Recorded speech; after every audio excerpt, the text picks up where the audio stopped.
একটা মানুষের কতটুকু পতন হইলে আজকে এই অবস্থা দেখা যায়, যেটা হচ্ছে যে পতি-পত্নী ও দোহ, এই যে মুভিটা আছে, এই মুভিটা এত পরিমাণ খাইস্টে একটা মুভি। মানে এই মুভিটা বানানোর কি দরকার ছিল আমার কাছে খুব জানতে ইচ্ছা করে। আয়ুষ্মান খুরানা কিন্তু অনেক ট্যালেন্টেড একটা পার্সন, ঠিক আছে। আপনি যদি এই মুভিগুলো আমি যদি বলি, যে মুভিগুলো আপনারা দেখতে পারেন, সেটা হচ্ছে যে আয়ুষ্মান খুরানার বেকুফিয়ান, তারপর হচ্ছে ব্যারিলিকে বারফি, আন্ধাধুন, আর্টিকেল 15, বাদাই হো, তারপর হচ্ছে বালা, ড্রিম গার্ল, ড্রিম গার্ল 2, এগুলো যদি আপনি দেখেন আসলে আপনার মানে আমি কী বলবো, যে এগুলো আপনার মনে একটা দাগ কেটে যাবে যে না, একটা মুভি দেখছি, যে মুভিটা আমার কাছে খুব ভালো লাগছে। ইভেনচুয়ালি আমি যখন ফ্রি থাকি আমি আন্ধাধুন মুভিটা এখনও মাঝে মধ্যে দেখি, আমার এত পরিমাণ হাসি আসে। মানে কী পরিমাণ অ্যাক্টিং করছে ভাই, মানে আয়ুষ্মান, সেই আয়ুষ্মান এই পতি-পত্নী ও এই ধরনের সাতার মাথা মুভি করতেছে, যেটা আসলে খুবই প্যাথেটিক। মুভির মধ্যে মানে কি বলবো, মানে মুভি 2 ঘন্টার তো টানাটানি পেঁচাপেচি, মানে একটা কনফিউশন তৈরি করে, সেই কনফিউশনের মধ্যে থেকে আবার বেরোয়।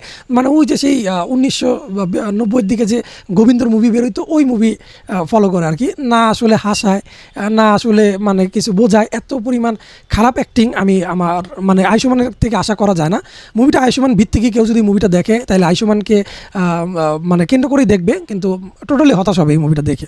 এত পরিমাণ ডিস্টার্বিং আসলে। মানে ব্যাপারটা হচ্ছে যে মুভির মধ্যে কোনো প্লট নাই, মানে ঝামেলা হইতেছে, এবং মানে আবার গানগুলো কি কোনো কাজ নাই কাম নাই, ধূপধাপ গান দিয়ে দিতেছে, কোনো কাট নাই, মাঝখানে একটা গান দিয়ে দিল, হয়ে গেল, ঠিক আছে, মুভি শেষ। মানে আপনি বুঝতেই পারবেন না যে কী হইলো ভাই, ঠিক আছে। মানে আয়ুষ্মান খুরানার রিসেন্ট মুভিগুলো আসলে খুব বাজে হইতেছে।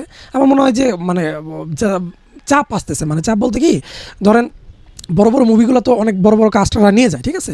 যেমন হচ্ছে রাজকুমার রাও যে নায়ক আছে, ও এখন নিজে মুভি প্রডিউস করে, যেমন টোস্টার একটা মুভি ছিল। এদের মানে ব্যাপারটা হচ্ছে যে এখন এইসব নায়কদের পিছে কেউ টাকা খরচ করতে চায় না, এখন সবাই বিগ প্রজেক্টে খরচ করতে চায়, যেমন ইয়াশ, তারপর হচ্ছে প্রভাস, তারপর শাহরুখ খান, সালমান খান, এদের পিছে খরচ করতে যায় আসলে। কিন্তু এই যে যারা আন্ডাররেটেড, আমি খুবই বলবো যে আন্ডাররেটেড অ্যাক্টর হচ্ছে আয়ুষ্মান আর রাজকুমার রাও, এদের মুভিগুলা আউটস্ট্যান্ডিং লেভেলের মুভি হয়, ঠিক আছে।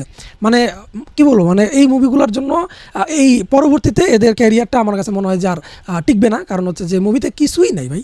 আমি মানে একটা মুভিতে তো কিছু বলতে হয় যে না, আচ্ছা ঠিক আছে, এটা ভালো দিক, খারাপ দিক, এটার positive negative, background sound, background noise, বা হচ্ছে ধরেন আপনার মুভির গান, হ্যাঁ গানগুলো ঠিক আছে মোটামুটি, বাট মানে একটা গান বাদে আমার কাছে মনে হয় না কোনো গান আর আমার ভালো লাগছে। বাট এটাই বলবো যে ভাই, এই ধরনের মুভি 2 ঘন্টা বসে দেখা কোনো মানে নাই, ঠিক আছে, কারণ এগুলোতে আপনার লাইফ থেকে 2টা ঘন্টা নষ্ট হবে।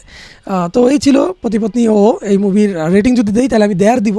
1.5 দিতে ইচ্ছা করতেছে না আসলে, 1 দিলে ভালো হয়, কারণ মানে মুভিটা জাস্ট মানে ব্যাপার হচ্ছে এরকম যে আপনাকে প্রজেক্ট দিছে কালকের মধ্যে প্রেজেন্টেশন বানাইতে হবে, আপনি ধুমধাম প্রেজেন্টেশনটা বানাই ফেলছেন, এই হচ্ছে ঘটনা।